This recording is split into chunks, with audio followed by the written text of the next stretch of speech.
The New York Yankees tanked the series against the Los Angeles Angels, winning 9-3 today. And I wanted to talk to our Yankees beat writer at the New York Post, Greg Joyce. Greg, how you doing, man? Good, Ryan. How you doing? I'm doing well. Obviously, we saw the comments before the game of Giancarlo Stanton. He was pretty honest about, his latest injury that just happened this past week and him being back on the injured list. And what did you make of those comments from Giancarlo?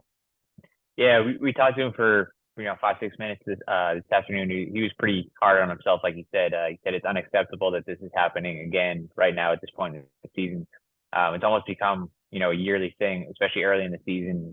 There seems to always be I think since 2019 this is his seventh IL stint, and most of them have been for lower half soft tissue injury. This one a hamstring strain that they think is going to keep him out for about 6 weeks. So it's brutal timing. I mean, he was crushing the ball out of the gates. So he was pretty hard on himself. Not that he can completely control these things, but he said, it doesn't matter if he can control it or not. It's just, unacceptable. He called it. He said it's hard for him to kind of comprehend why this keeps happening.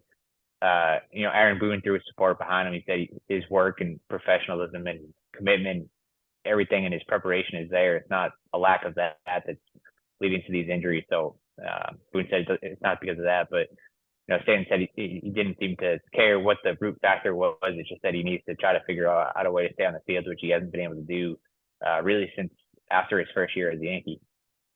Yeah, it was like you said, it was interesting to hear some here say, he feels a responsibility to the team and the organization. And like you said, he was crushing the ball and he was doing great.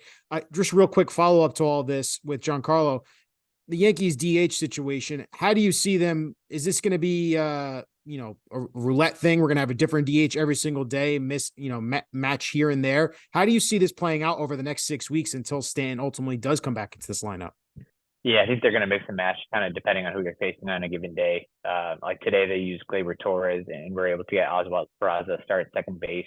So I think as long as they have that extra infielder, they'll be able to kind of slide one of those guys to DH on a given day, whether it's DJ LeMahieu or Torres or Josh Donaldson if he comes back in the next little bit from his own hamstring strain.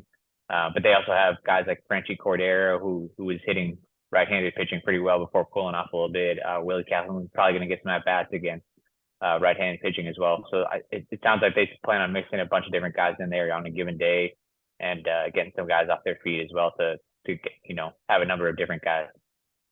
Well, Stan wasn't the only one with the injury bug. Obviously, we got news this week about Carlos Rodon having a flare-up with his back. What more can you tell us about that injury front, along with Donaldson, Severino, and Bader? The list goes on and on. But what more can you say about the injuries with the Yankees? Yeah, they got quite a crew in the IL right now. But Rodon was getting closer to facing hitters, and then his back issue, he had stiffness pop up last week. They didn't think it was much. He started, he threw another bullpen and then had another one on Monday where he got through, I think it was 30 pitches about, but still was feeling some back issues. So they've kind of stopped him from throwing from now, tried to get some testing. He was getting a CT scan today just to try to figure out if they can determine what is causing the back issues.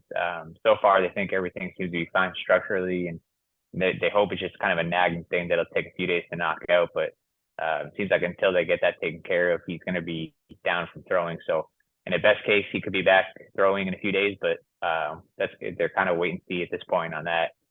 Donaldson, he started a rehab assignment on Tuesday night, which they thought was only going to last one game if everything went smoothly, but he was still feeling hamstring tightness. So he came back to New York for that. He was getting an MRI today to try to see what was still in there. They returned him from his rehab assignment tonight, which doesn't mean he's activated, but just that his rehab assignment is over for now. So he's kind of in a holding pattern as well until they figure out what's kind of still nagging him there. Luis Severino, he threw a live session today against Harrison Bader and Willie Calhoun. So and that seemed to go well. He's on the IL with a sprained lat. He's going to go to Tampa this weekend and in a few days throw another live session. After that, he could go on a rehab assignment, but he's going to, even if he goes on a rehab assignment after that, he's going to need maybe 3, 4, 5 outings to build up his pitch count. So it seems like mid-May, maybe best case scenario for him returning. And then Harrison Bader, he's the closest of those guys to returning, I think. We'll see on Donaldson, but for Bader, he's starting a rehab assignment Friday night in Somerset. from his strained oblique, and he seems, his happened midway through spring training, I think it was. So he's going to need a good handful of games to on his rehab assignment. So maybe a week. They're going out on a road trip on Monday. Maybe when they get back from that road trip the following Monday, that might be a good target for him to come back. Yeah, it's going to be honestly interesting and fascinating to see how this next month plays out with those injuries and how fast those guys can come back. The Yankees are still obviously playing good baseball without all those guys. Let's wrap all this up, Greg. Shohei Ohtani just wrapped up a 3-game set in the Bronx. He obviously is the biggest star in baseball. The captain, Aaron Judge, even made some comments about, he's interested to see how his pending free agency is going to play out this upcoming offseason. What did you make of Ohtani being in the Bronx?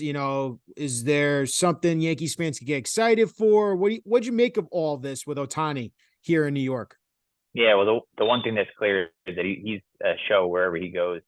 He attracts a lot of attention. Obviously, he got off to a great start in the series with the home run, and he took batting practice before that game, and was hitting balls where you don't usually see them hit, even in batting practice at Yankee Stadium. So all eyes are on him, and especially, from the other team too. I think no matter who he plays, people stop to watch his at bats and everything. He pitched against the Yankees, but the Yankees actually did a pretty good job after that home run of kind of shutting him down a little bit. So credit to their pitching, but we'll see. I still think it's kind of probably a little bit of a long shot for the Yankees to land him in free agency. He had a chance to come here the first time around, and the Yankees didn't make the second round of talks. He wanted the West Coast. It sounded like, maybe a little bit smaller market, but who knows? I mean, money talks, right? And the one thing that you can be sure of is he's going to get a monster contract with his pitching and hitting. It seems like it's going to at least be over $500 million, if not bigger than that. So whoever's going to shell out the money, obviously, we'll see. It's going to be, I'm sure, the most paid attention to free agency this offseason after, everybody was watching Judge this past offseason, but the end price tag is going to be even bigger. Well, it's going to be, again, interesting to see how that all plays out in the offseason or even before the trade deadline. Greg, thank you so much for giving us all your insight. Yankees got up next, the Toronto Blue Jays this weekend, and appreciate you as always, man. Got it. Thanks, Ryan.